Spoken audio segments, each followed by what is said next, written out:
अगर आप भीड़ से दूर शांत जगहों पर जाना चाहते हैं तो आपके लिए सीतापुर के बिस्वा की अज्जेपुर झील काफ़ी उपयुक्त रहेगी। यहाँ आपको नैसर्गिक सौंदर्य से परिपूर्ण वातावरण मिलेगा। यह स्थान आपको हरे भरे नज़ारे से लेकर शोर मुक्त वातावरण तक सब कुछ प्रदान करेगा। झील को इस तरह से विकसित करने की तैयारी की गई है कि यहाँ पहुंचकर आपको झील के आसपास की प्राकृतिक खूबसूरती और हरियाली आनंदित कर देगी। झील के पास पहुंचते ही आपकी आत्मा उत्साह और संतुष्टि से भर जाएगी। यहाँ की हवा और आसपास का वातावरण आपके तन मन को तरोताजा कर देगा। Photo, videography, bird watching, camping, योग, ध्यान और अन्य गतिविधियों के लिए यह झील सबसे अच्छी और उपयुक्त बनने जा रही है। इस झील को इको टूरिज्म की तर्ज पर विकसित करने का प्लान बनाया गया है। ऐसे में जल्द ही यह झील एक बार पर्यटन स्थल के रूप में अपनी पहचान बनाएगी। एक बार फिर से यहाँ प्रवासी पक्षियों का कलरव गूंजेगा। सीतापुर के बिस्वा की अज्जेपुर झील को इको टूरिज्म की तर्ज पर विकसित करने का खाका खींच लिया गया है।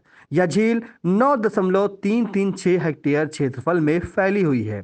झील अंग्रेजी का अक्षर यू आकार में फैली हुई है। इस झील में वर्ष भर पानी उपलब्ध रहता है। सीतापुर की एकमात्र यह ऐसी झील है जहां लाल कमल खिलते हैं और रोहू मछली पाई जाती है। स्थानीय लोगों को तो यह भी कहना है कि रोहू मछली पकड़ने के लिए पहले यहाँ कलकत्ता से लोग आया करते थे। झील के सौंदर्यीकरण को लेकर काफी प्रयास तहसीलदार बिस्वा अविचल प्रताप सिंह की तरफ से किए जा रहे हैं। झील के सौंदर्यीकरण को लेकर क्या क्या तैयारियां की गई हैं और झील कहां से कहां तक फैली हुई है, इसकी जानकारी तहसीलदार अविचल प्रताप सिंह ने आई इंडिया को दी।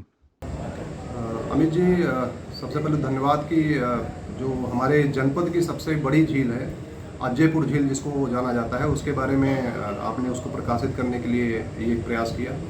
और इस संबंध में मैं बताना चाहूँगा कि अज्जेपुर झील जो बहुत ही एक प्रसिद्ध झील है हमारे यहाँ की, बिस्वा तहसील क्षेत्र के अंतर्गत रेउसा ब्लॉक के अंदर ये पड़ती है।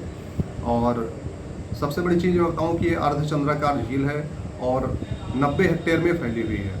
और इसका जो उद्गम था वो शारदा नदी से ही इसका उद्गम हुआ है। और शारदा नदी पहले इधर से बहती थी और फिर जब अपना स्थान उसने छोड़ दिया तो फिर इस झील का निर्माण हुआ है।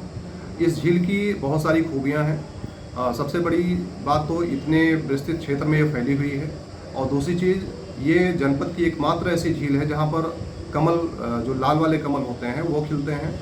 इसके अलावा यहाँ पर रोहू मछली पाई जाती है जो बहुत ही स्थानीय लोगों का तो यहाँ तक कहना है कि कलकत्ता तक के लोग यहाँ आते थे और रोहू मछली यहाँ से शिकार करके ले जाते थे। और सबसे बड़ी चीज़ कि ये हमारे 3 गाँव में इसकी ज़मीन पड़ती है और कम से कम आधे दर्जन से अधिक गाँव में इसका पूरा विस्तार है। बहुत ही एक अच्छा पर्यटन स्थल ये बन सकता है और इको टूरिज्म के लिए बहुत ही एक बड़ी चीज़ है। और एक सबसे बड़ी जो चीज़ देखी जाती है, जैसा कि हमने बताया कि वहाँ पर कमल के साथ साथ प्रवासी पक्षी भी पहले आते थे, लेकिन बीच में कुछ जलकुंभी वगैरह का वहाँ पर आच्छादन हो गया जिसके कारण संख्या कम हुई है। और इसके इसके सौंदर्यीकरण के लिए वन विभाग से प्रयास किया जा रहा है और वहाँ से भी इसके संबंध में शासन से सारे पत्राचार हुए हैं। और अभी वर्तमान में ब्लॉक के द्वारा इसमें जो गोलहट बनी थी उसका पुनरुद्धार किया गया है और साथ ही जो टावर है उसकी रंगाई पुताई की गई है।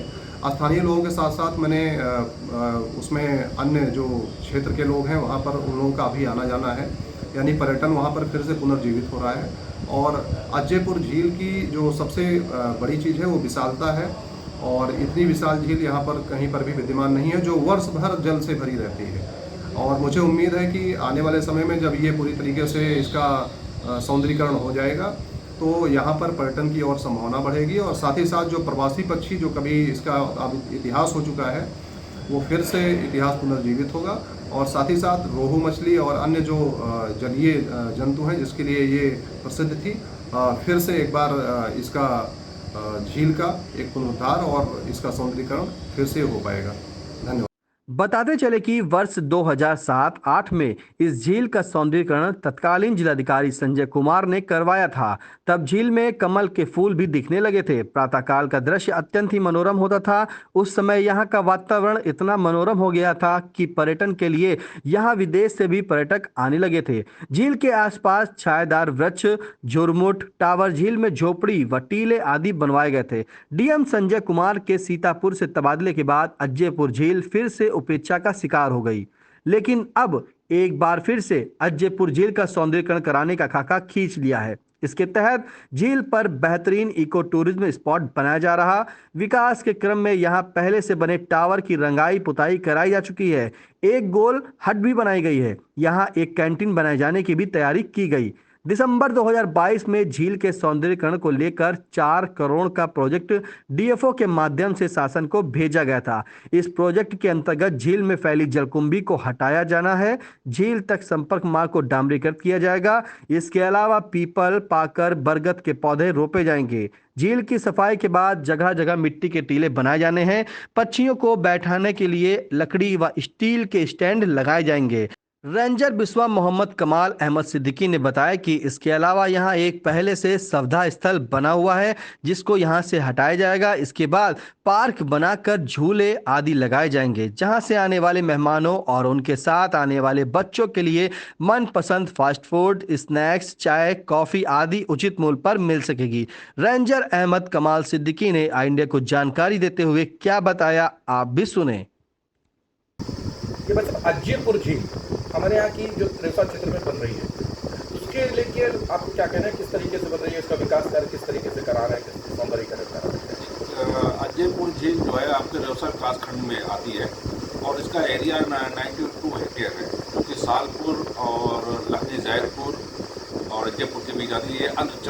चंद्राकार झील है और इसमें काफ़ी मात्रा में वनस्पतियाँ हैं, प्रवासी पक्षी आते हैं। उसमें अधिकांश क्षेत्रों में जलकुंभियाँ हैं, जिसको हम लोग उसको एक प्रोजेक्ट बना रहे हैं जिसको उसकी साफ सफाई प्रवासी पक्षियों की और आने की संभावना उससे बढ़ेगी। इसमें इसके सौंदर्यीकरण के लिए और क्या क्या करना है? इसके सौंदर्यीकरण के लिए हम लोग कह रहे हैं कि सबसे पहले तो जिसका जो मार्ग, संपर्क मार्ग है, उसका डामरीकरण का प्रस्ताव हमने किया है। प्लस वहाँ प्लांटेशन एक करेंगे जिसमें सिर्फ पीपल, पाकड़, बरगद, इतने पुराने जो पेड़ तैयार होते हैं वो प्लांटेशन करेंगे और उसके किनारे किनारे सीढ़ियाँ बनाएंगे झील के किनारे।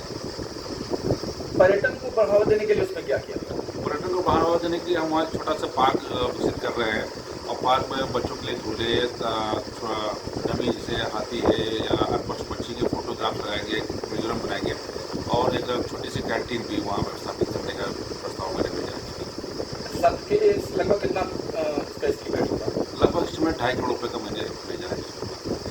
तो शासन से कब तक मंजूरी मिलने की? अभी तो शासन से ही हो पाएगा, क्या है देखिए। अच्छा, इस जो वर्तमान वस्तुस्थिति है वो क्या है? वर्तमान में काफ़ी अच्छा है, पानी भी उसमें है। उसमें एक गोलहट बना हुआ, उसको भी मरम्मत कराई गई है जिला पंचायत से, जिसमें हमारे श्रीमान तहसीलदार महोदय का काफ़ी सहयोग रहा है। उनके सहयोग से ही जो है बहुत अच्छे वहाँ काम कराए गए। और इसके बारे में क्या विशेष पूछा? इसके बारे में वहाँ एक वाच टावर है, उसके वाच टावर की रंग रोगन कराई गई है। एक छोटी सी बाउंड्री वाल था, उसको भी रंग रोगन कराया गया है, उसको मेंटेन कराया गया है। अभी फिलहाल भी थोड़ा बहुत पर्यटक आ रहे हैं वहाँ। अच्छा, जो पशु पक्षी जो आने को है, वो पशु पक्षी कौन कौन से पशु पक्षी वहाँ पे रहेंगे? वो जाड़े में साइबेरियन बर्ड ज़्यादातर आने की उम्मीद हुई थी। वैसे यहाँ पे तो घोघला है, मरकौवा है, सारस है, आदि तमाम प्रकार के पक्षी आते हैं।